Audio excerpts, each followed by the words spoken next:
Mic খুলে নেওয়ার order, mic খুলে নেওয়ার নির্দেশ সরকারও দিতে পারে না। প্রত্যেকটা মসজিদ কমিটিকে অনুরোধ করব, আবেদন জানাবো এবং আমি পরামর্শ দেব, যখন পুলিশ কোনো রকমভাবে মাইক খুলে নেওয়ার চেষ্টা করবে, মাইক খুলে নেওয়ার নির্দেশ বা অর্ডার দেবে, তখন যেন পুলিশের কাছে পাল্টা নির্দেশিকা চাওয়া। সম্পূর্ণ বেআইনি কাজ করছে পুলিশ, সম্পূর্ণ অসাংবিধানিক কাজ করছে, বেআইনি বল প্রয়োগ করছে এবং আইনের অপব্যবহার করছে। পুলিশের উর্দিটাকে আইনিভাবে কী করে খুলতে হয়, কীভাবে ওই পুলিশকে থানা থেকে টেনে কোর্ট পর্যন্ত আনতে হয় নাকে দড়ি পরিয়ে আইনিভাবে, সেই কৌশল আমাদের আইনজীবীদের জানা আছে। মসজিদ হোক আর মন্দির হোক, যে কোনো জায়গাতে হোক না কেন, শব্দবিধি মেনে ধর্মাচরণ করতে হবে। আমার যেমন ধর্মাচরণের অধিকার রয়েছে, আমার যেমন নামাজ পড়ার অধিকার রয়েছে, অন্যদের পুজো করার অধিকার রয়েছে, ভারতবর্ষের প্রত্যেকটা নাগরিকের ধর্ম প্র্যাকটিস করার সম্পূর্ণ অধিকার রয়েছে, এটা মৌলিক অধিকার। কিন্তু আমাকে আমার দেশের আইন কানুন মেনে, শব্দবিধি মেনে ধর্মাচরণ করতে হবে, এটাই স্বাভাবিক, এটাই আইনত।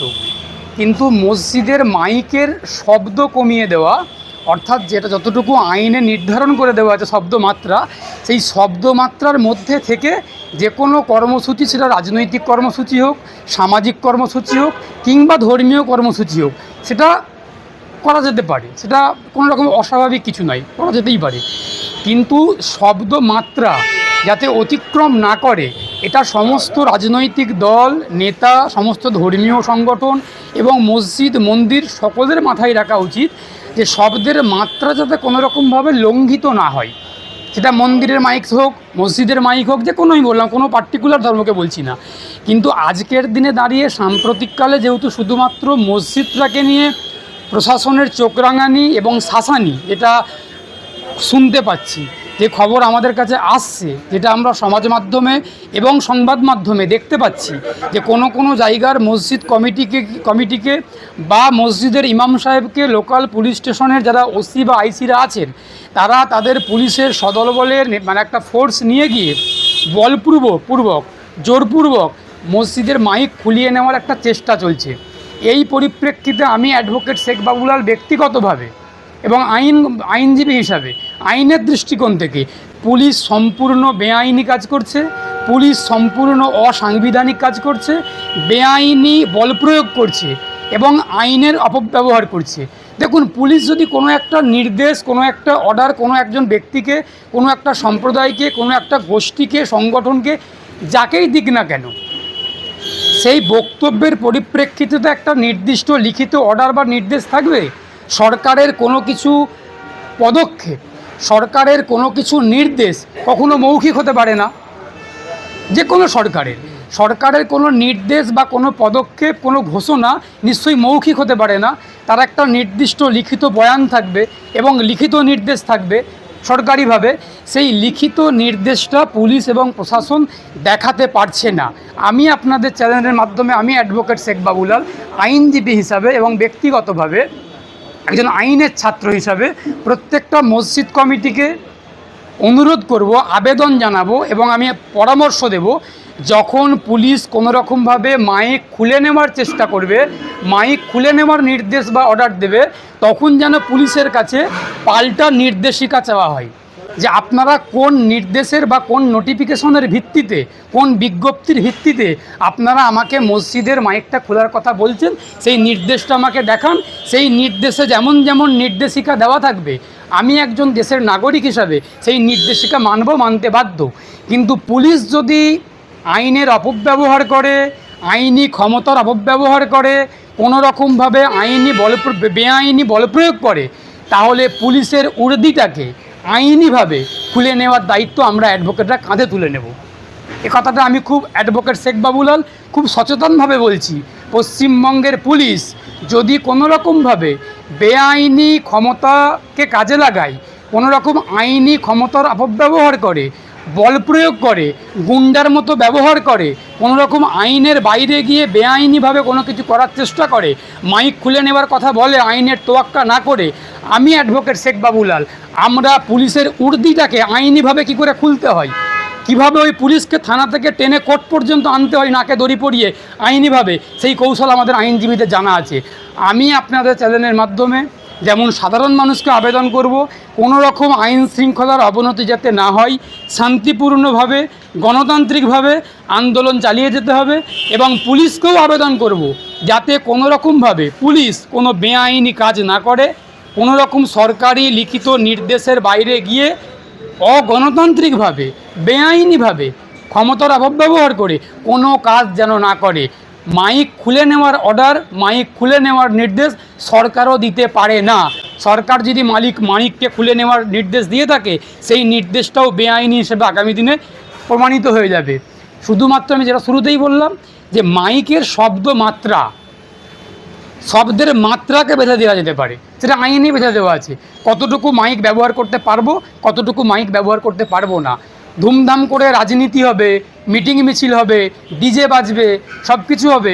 আর ধর্মীয় স্থানে ধর্মাচরণ হবে, সেইখানে শুধুমাত্র মাইকের ক্ষেত্রে বাধা বিপত্তি আসবে।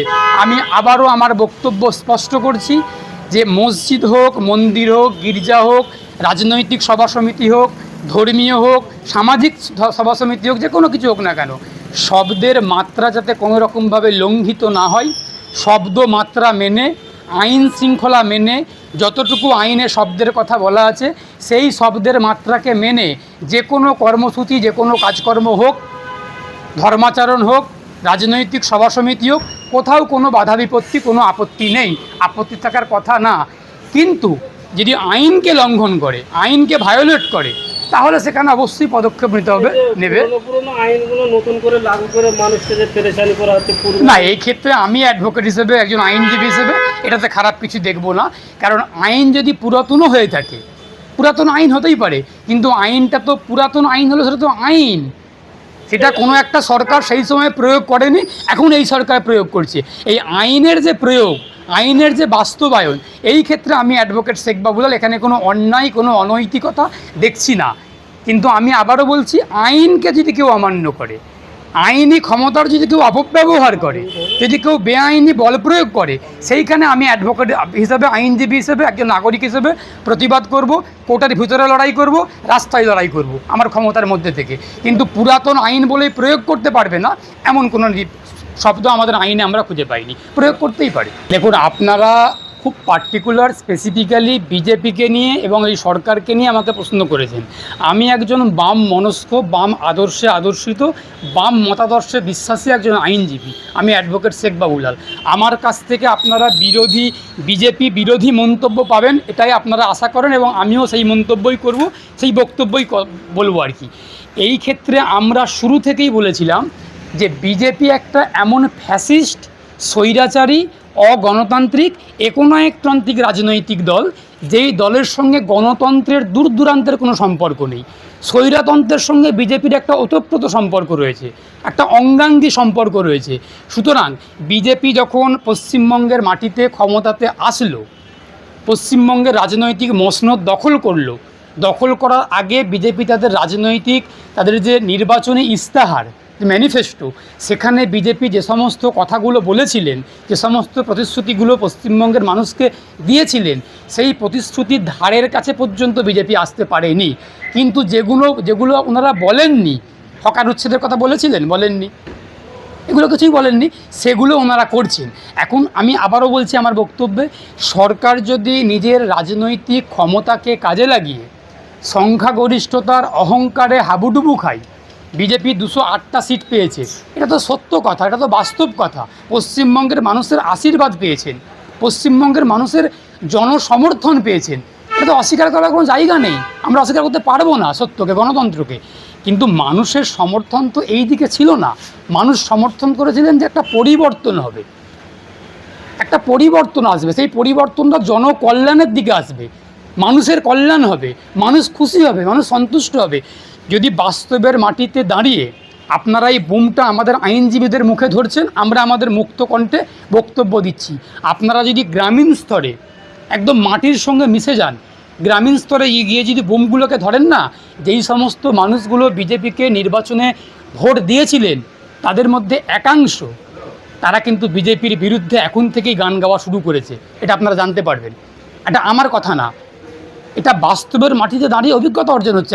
আমাদের কাছে মক্কেলরা যখন মামলা করতে আসছেন, মক্কেলদের বক্তব্য থেকে আমরা শুনতে পাচ্ছি, আমরা তো সরকার বিরোধী মামলা করি, একাধিক মামলা করছি, সেখানে আমরা জানতে পারছি।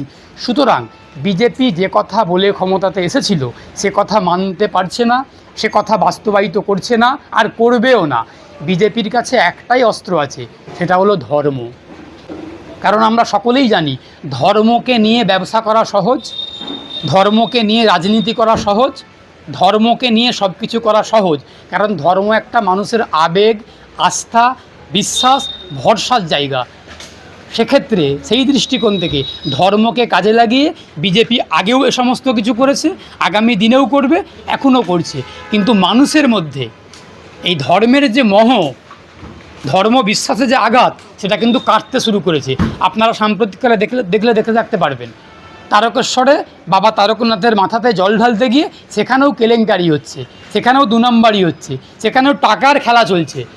তারকনাথের মাথায় জল ঢালবে আমার হিন্দু সনাতনী ভাই বোনেরা আস্থা বিশ্বাসকে নিয়ে কয়েক হাজার কিলোমিটার রাস্তা অতিক্রম করে পায়ের নিচে ফোস্কা পড়ে যাচ্ছে, পা ফুলে যাচ্ছে, অসুস্থতা নিয়ে, ক্লান্তি নিয়ে, দুর্বলতা নিয়ে তারা তারকেশ্বর পর্যন্ত পৌঁছে যাচ্ছে। সেখানে গিয়ে কি দেখছে না, লাইন দিয়ে টাকার বিনিময়ে মাথায় জল ঢালতে পারবে। এই রকম কলঙ্কিত সনাতনী ধর্মে এমন কলঙ্কিত অধ্যায় আগে দেখেছেন নাকি? রাম মন্দিরে টাকা চুরি হচ্ছে 270 কোটি টাকা, এমন কেলেঙ্কার দেখেছেন নাকি? কেলেঙ্কারি দেখেননি। সুতরাং আবারও বলছি, বিজেপি আসলে হিন্দু সম্প্রদায়ভুক্ত মানুষের আবেগে আঘাত করছে। হিন্দু ধর্মটাকে ব্যবহার করে এক শ্রেণীর হিন্দু সম্প্রদায়ভুক্ত মানুষদেরকে বোকা বানিয়ে রাজনৈতিক স্বার্থকে চরিতার্থ করার জন্য, রাজনৈতিক ফায়দাকে নেওয়ার জন্য এ সমস্তগুলো করছেন। আমরা বামপন্থীরা চিরকাল বলে আসছি, এখনও বলছি, আগামী দিনেও বলবো। আমি ব্যক্তিগতভাবে অ্যাডভোকেট শেখ বাবুলাল চিরকাল বলে যাব যে বিজেপি স্বৈরাচারী, বিজেপি ফ্যাসিস্ট, বিজেপি অগণতান্ত্রিক, বিজেপি স্বৈরতান্ত্রিক এবং বিজেপি হিন্দু বিরোধী, মুসলিম বিরোধী, ধর্ম বিরোধী, জনবিরোধী, মনুষ্যত্ব বিরোধী। একথা চিরকাল বলে যাব। আমাদেরকে দেশদ্রোহী বলতে পারে, আমাদেরকে ভারত বিরোধী বলতে পারে, আমাদেরকে জেহাদি বলতে পারে, বলুক, আমাদেরকে যাই বলুক, আমরা দেশের লক্ষ্যে, দেশ বাঁচানোর লক্ষ্যে, সংবিধান বাঁচানোর লক্ষ্যে বিজেপির বিরুদ্ধে চোখে চোখ রেখে কথা বলে যাব। কে কীভাবে নিচ্ছেন সেটা তার ব্যক্তিগত ব্যাপার, সমালোচনা বিরোধিতা করেই যাব।